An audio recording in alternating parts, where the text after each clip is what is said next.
සුදු මේ අද අපි එළින් කමුද ගොඩක් කාලෙකින් කොහෙවත් ගියෙත් නෑනේ අනේ. ගෙදර ඉඳලා එපා වෙලානේ. මම බලන්න හොඳ තරම් යන් හවසට. මේ ඔය කොහේ යන්නද ලෑස්ති වෙලා ඉන්නේ? අර දරුවත් ලෑස්ති වෙලා ඉන්නේ. කොහේ යන්නද? ඔව් මම බැර ගෙදරම ඉඳලා පව් එපා වෙලත් ඇති. මම නැගිට උදේ ගිහලා හවසට මිනිහනේ මට ඒක වෙනසක් නෑ. ගෙදරම ඉන්න ඉතින් උදේ ඉඳන් හවස වෙනකම්. ඔය හවසට මේ පොඩක් එළියට ගිහිල්ලා කාලා බීලා මෙන්න මොනවාරි. එක ගමන් බිමන් ගිහිල්ලා කීයේ හරි ඔය ළමයාගේ පර්ස් එකටනේ තට්ටු වෙන්නේ. ඊට ඊට වඩා ඔය කඩේ කෑම වල ළඟට හොඳත් නේ මන් දන්නේ. කසාදයක් කරගත්තා. අල්ල මලේ කසාදේ. මම තිස්සෙම කඩෙන් කන්න. ඉතක ඔබට දැන් ඔය කෑම කොහමද හොඳ නෑනේ. මම කෙල්ලට කියා. ඔය තන්න බෑ කියලා. අනේ දෙයි. අනේ උඹලට කඩෙන් කන්න දීලා තියෙනවා. මේ අද්දකේ උඹලට වේල් 3ම උයලා දුන්නා. ඈ දැන් ඔය වස විස කාලා හරියනවාද? අනේ මන් දන්නේ. සුදු යමු නේද?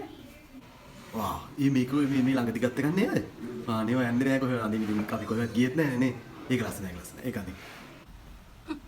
අර පේනවද? මහත්තයත් කියන්නේ අඳන් ඉන්න ඇඳුම. කොට කියන්නද? උඹලා මෙතනින් යනකොට දිග එකක් ඇඳගෙන ඵලයක්. උඹලා යන තැනකට හෙළුවෙන් උනත් කමන්නේ ඵලයක්. ටිකක් කොටයි නේද? මම මරන් දීපේ ගන්නම් තමයි කොට වැඩි නේද? අනේ මම කියන්නම්කෝ. අපි මේ ගම්වල ජීවත් වෙන විදිහක් තියෙනවා. උඹලා අපිවත් කාලා උඹලවත් විනාශ කරගන්න හදන්නේ. ඔහලා පහල මිනිස්සු දැක්කොත් අපිටත් එක තමයි hina වෙන්නේ. බෑ මට යන්න බෑ.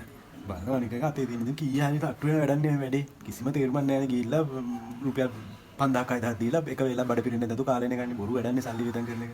ඔය ගෙදර මොනවාරි හදලා ගන්නවා කන්න. අනිත් එක තමයි මම සතියේට එක දවසේ ගෙදර ඉන්නේ. මුළු දවස් 5ම වැඩ කරලා. ඒ දවස්වල ගෙදරටලා පොඩ්ඩක් ඉන්න දෙනවා. අනිත් අම්සේ අන්තුමේ පැටි බලන්න ඕක ඇඳගෙන එළියට බහින්න පුළුවන්ද කියලා අඩුවෙන්ද වාහනේ වාඩි වෙන්න පුළුවන්ද සාය කොට බලනවා. අයියනේ. ඔයා දැන් කලින් කිව්වේ යමු කියලා. දැන් ඇයි බෑ කියන්නේ? ඔව් මම කලින් කිව්වා තමයි යනවා කියලා. දැන් කියනවා බෑ කියලා. මට බෑ සල්ලි නාස්ති කරන්න බොරුවට. හම්බ කරන අමාරුව දන්නේ මමනේ. අනිත් එක මම ගෑනු කියන වැඩේ කරන්න ලෑස්තිලා නැහැ. ඔයාලට මේ ඉන්න පුළුවන් නම් ඉන්න. නැත්නම් මම වක්කරි කරන්න. දැන් ගිහලා මොනවා හරි කන්න හදන්න බඩගිනි.